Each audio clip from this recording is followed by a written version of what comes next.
Oh, honey, you will not believe what went down behind the scenes at the Drew Barrymore show the day Meghan Markle decided to make an appearance. It all started so innocently, just another celebrity booking, a routine PR stop, right? Wrong. From the moment Meghan's team reached out, things spiraled into full-on chaos. It began with an email, not a friendly, hey, looking forward to chatting kind of email. Oh no, this was a manifesto, a multi-page list of demands that had the producers blinking like, wait, is this for real? The tone was intense, controlling, and dripping with that I'm not here to play energy. Lighting had to be customized, as in, no bulb would shine without Meghan's approval. Camera angles, pre-approved, questions, every single one had to be signed off on before Drew could even breathe them out loud. The crew, usually a bunch of happy-go-lucky professionals who loved Drew's warm, goofy energy, suddenly found themselves walking on eggshells. What should have been a cheerful day on set turned into something cold and stiff, like a royal press conference instead of a daytime talk show. People whispered to each other, glancing nervously at the clock, wondering what on earth was coming next. And then, the weirdest rule of all, everyone, from lighting techs to interns, was ordered to refer to her as Meghan Sussex. Not Meghan Markle, not Duchess, not even just Meghan. It was Meghan Sussex. Period. And if anyone slipped up, oh baby, the correction came fast, and not kindly. For a show known for being warm and welcoming, that kind of frosty control felt alien. You could practically feel the tension solidify in the air, so when Meghan finally walked in, you might think the mood would lighten. Nope. She glided through that set like she was walking through a palace corridor. Chin up, no eye contact, no smiles, nothing. Crew members tried to greet her, to make her comfortable, but she barely nodded, didn't thank anyone, didn't even glance their way. The energy? Icy. People who've worked with the most difficult stars in Hollywood later said, that day felt different. It wasn't diva behavior, it was royal disdain. But here's where it gets wild.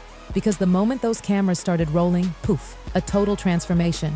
Gone was the cold queen act. Suddenly, Meghan was soft-spoken, radiant, humble. She showered Drew with compliments, giggled at her jokes, and gushed about motherhood, friendship, and the importance of human connection. She even joked that she's like an octopus because she needs affection and connection. The crew watched in disbelief. This wasn't the same woman who just breezed past them like they were invisible. It was like watching a totally different person.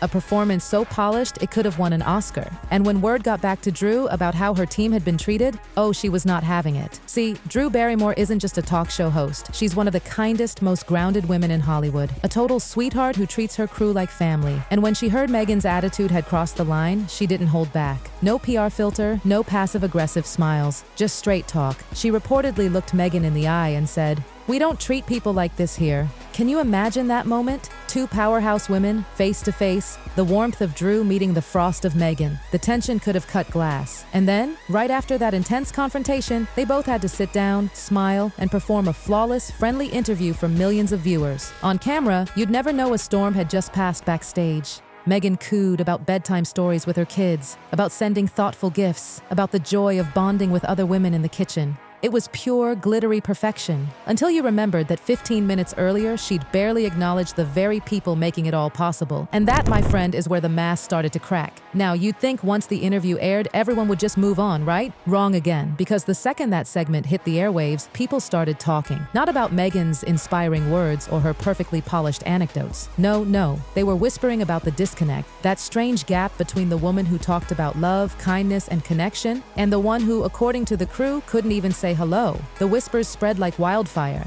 And once the internet got wind of it, oh honey, it exploded. People started posting online, saying things like, how can someone preach about empathy when she can't even thank the camera guy? The backlash came hard and fast. Drew's team, usually so active online, posting clips and memes, had to scramble. They started locking comment sections, hiding posts, even deleting uploads because the flood of criticism was too much. What should have been a wholesome daytime moment turned into a full-blown PR nightmare. And it didn't stop there.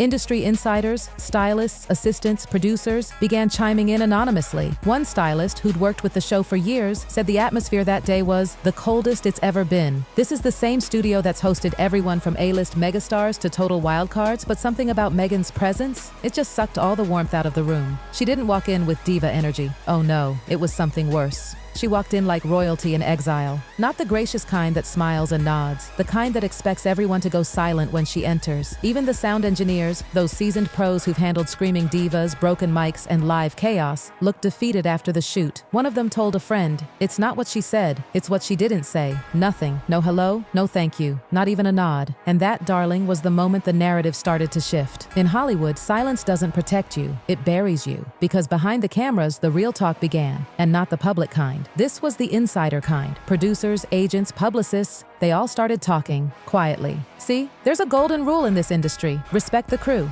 No matter how big you are, no matter your title or past, if you treat the people who make the show happen like they're invisible, you've just written your own downfall. And that's exactly what Meghan did. It wasn't about royalty anymore. It wasn't even about Drew. It was about respect. Suddenly, casting directors and producers started hesitating. Her name, once exciting, started triggering doubt. One executive reportedly said, "If we want drama, we'll book someone who brings ratings, not attitude."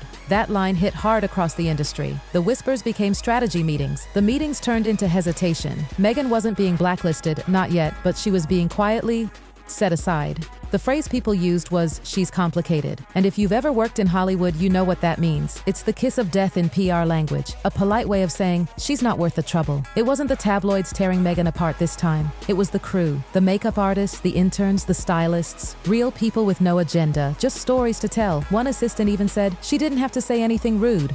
The silence was enough, and that, darling, hit harder than any gossip headline. Because in Hollywood, your reputation isn't written in the magazines. It's whispered in hallways, traded over coffee runs, murmured in producer meetings. One sound engineer's comment can travel faster than a press release. Soon, Meghan's name started popping up in those quiet, uncomfortable conversations. The ones that decide who gets booked, who gets promoted, who gets invited. People weren't saying, "Let's not work with her." They were saying, "Maybe not right now." And that phrase, "maybe not right now," is Hollywood code for no. Meanwhile, Drew didn't have to say a single word. She didn't need a statement, a tweet, or a PR stunt. Her silence said everything. Drew's loyalty to her team, her refusal to fake smiles off camera, her choice to stand by her crew, it spoke volumes. People rallied behind her. Fans posted comments like, "This is why Drew will always be loved. She's the real deal." Her warmth, her authenticity, it shone brighter than ever, especially next to the cold shadow Meghan had left behind. It was poetic, really. Two women, both powerful, both admired, but only one remembered the power of kindness. As for Meghan, the fall wasn't explosive. It was slow, painfully slow. Calls stopped coming, projects stalled. Invitations that once came with gold seals and red carpets started drying up. And when they did come, there was always that subtle hesitation. Someone in the room would raise an eyebrow and say, "Are we sure about her?" Her team, the ones who once controlled every angle, every camera, every narrative, couldn't control the whispers. Because this wasn't about the royal family anymore. It wasn't about drama or jealousy or old wounds from across the pond. This was about something simpler, basic human decency. Hollywood forgives almost anything. Bad movies, scandals, divorces, rehab stints, but not arrogance, not the kind that forgets the people holding the lights. And the internet? Oh, the internet ran wild. The Sussex switch became a running joke. Late night hosts joked about it, TikTokers reenacted it, and comedy pages made sketches where Meghan smiles sweetly on camera before rolling her eyes and ignoring everyone backstage. The whole thing became performance art, just not the kind she wanted, but still, silence. No apology, no acknowledgement, nothing. For someone who always talked about vulnerability, that silence screamed louder than words. Meanwhile, Drew kept doing what she does best, showing up, spreading warmth, being her unapologetically open self. She didn't gloat, didn't throw shade, didn't fuel the fire. She just kept being Drew, and that quiet strength, that grace under pressure, it reminded everyone why she's still one of Hollywood's most beloved souls. As the storm faded, the moral became painfully clear. It wasn't the royal family, the tabloids, or even jealous haters that hurt Meghan the most. It was Meghan herself. All she had to do was say thank you. All she had to do was see the people who make the magic happen. The crew, the assistants, the hosts. But she didn't. And in Hollywood, where charm is currency, that kind of coldness doesn't just chill a room. It freezes careers. By the end of it all, her reputation wasn't ruined by a scandal. It was eroded by indifference. Slowly, quietly, like frost creeping across a window pane. And that's the thing about fame. It doesn't disappear in flames. It fades, one ignored hello at a time. So, while Meghan's spotlight dimmed, Drew's glowed brighter than ever. She didn't need to expose anyone or make a scene. She just stood firm in who she was. Kind, honest, real. And that's what people remembered. Because in a town built on illusion, authenticity is the rarest currency. Drew had it, Meghan lost it. And in the end, that's the real story. Not about royalty, not about TV, but about humanity. Because in Hollywood, the rule is simple. The people you ignore on your way up are the same ones who decide how far you'll go. And Meghan? Well, she learned that lesson the hard way.